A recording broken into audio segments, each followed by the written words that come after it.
Hi, welcome everybody that's already on. We're a few minutes out. We're going to get started here in about 5 minutes. So just be patient with us and we'll get started in about 5 minutes. Thank you.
All right. Good morning, everyone. This is Lance Swanson. I'm the Communications Director here with Sausage City Community Schools. And this morning, we have another one of our Cardinal time moments. And we're going to have Aaron Youngberg here in a second. Just wanted to give everybody a quick update. Remember, there will be no in-school classes yet until April 14th. So we have Easter Monday is the 13th. And then Tuesday is the 14th, and that's the first day that you'll be back in school as of right now.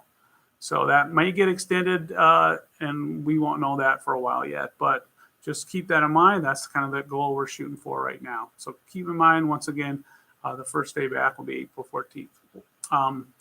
Watch your email and your information, high school students. There will be some more online opportunities coming up in the future.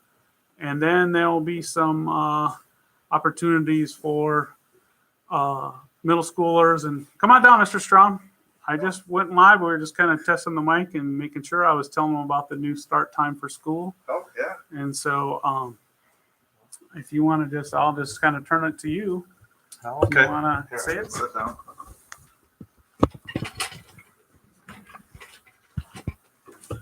Yeah, welcome to Cardinal time again, everyone.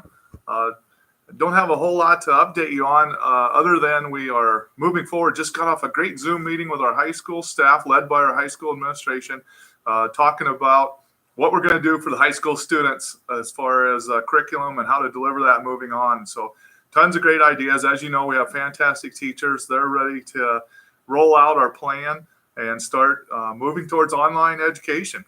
I know there's a few parents that are in the same boat as me that are ready for that too, waiting at home. So we're definitely going to lay out that plan, and we'll have some more information to come shortly, maybe even to the teachers yet today. But the high school, I know, met in a Zoom meeting with their principals, and they're getting rolling on that. So exciting things to come.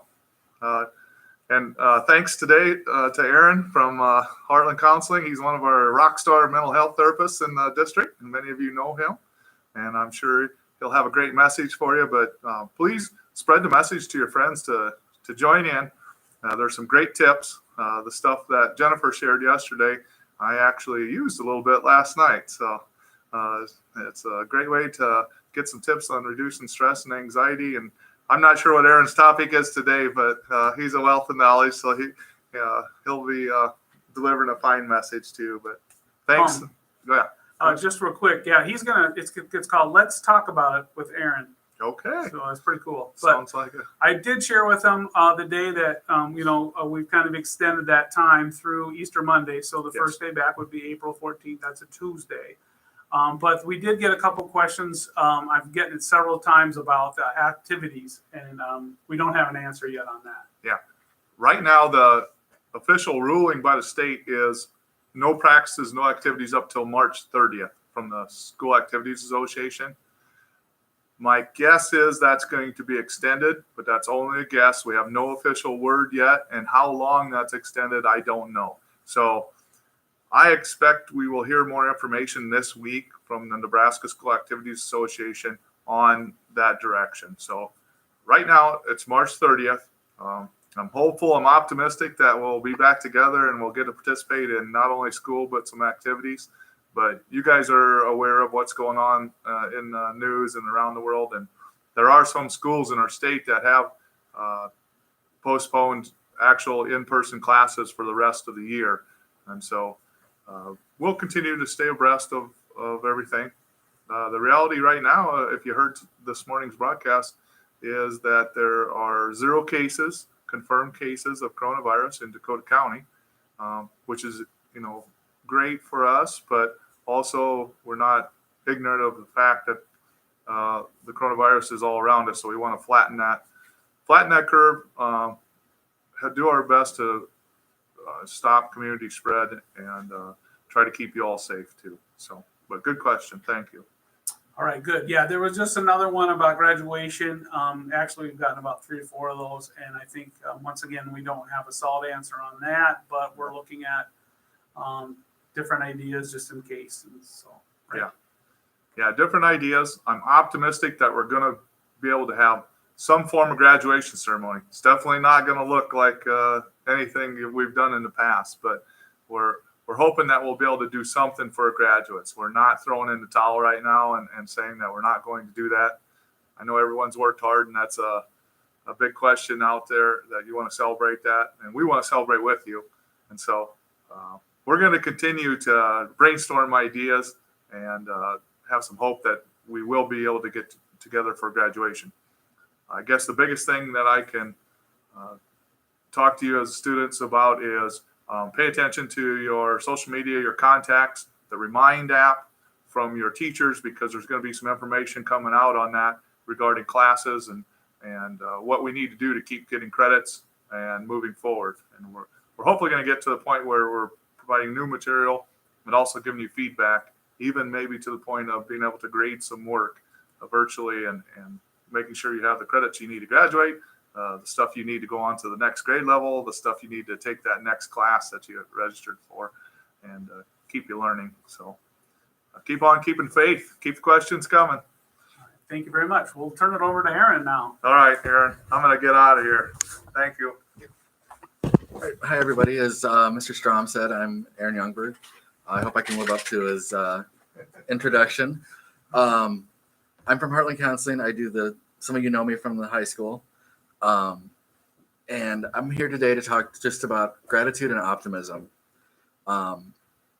They're both kind of similar concepts, and they're both concepts that we can use a lot right now because there's just a lot of information being put out there, and it can be overwhelming for everybody. But with gratitude and optimism, they're both kind of about finding the good in bad situations and being thankful for things. Right now, we might not be in school. Things are kind of up in the air with everything, especially for seniors and people that are in activities and stuff like that. Just a lot of uncertainty just all around. But if we think about it, like that we have these opportunities to do these things in the past, and we may still have these opportunities to do these things in the future, because nothing's set in stone at this point. So it can be helpful just to kind of think about not the worst case scenario, but what the best case scenario could be. I mean, April 14th, we could all be back in school. Everything will be back to normal. People will be, back at school and taking classes and probably having a hard time getting back into the groove of things after being gone for 4 weeks. But I'm optimistic that that's the way things will go. I tend to be overly optimistic sometimes, but that's not always a bad thing, because it keeps you from worrying too much and from getting down on yourself and getting down about the situation, because it's important to remember that everything that we're going through right now is temporary, and that this too shall end. A couple of things just about gratitude. Just being thankful for what we've got is a big thing. Studies have shown, that gratitude, if you practice gratitude for 30 days, it can actually change like the way that we think about ourselves, the way that we view the world, things like that. And it can be very simple things. Like for me, when I wake up in the morning, I don't literally say it, but I just think, to myself, like every day that I'm getting out of bed and that I'm on this earth, it's going to be a good day. And that's the attitude that I take with everyday life. And most of the time you'll see me, just in a good mood. Like if you see me in a bad mood, then I'm really having a bad day. But most of the time I've got a smile on my face and I'm just ready to go no matter what time of day it is. Not always happy to be up at 8 a.m. like you guys are, but I'm there and I'm always happy to see people. I'm just grateful that I've got that opportunity.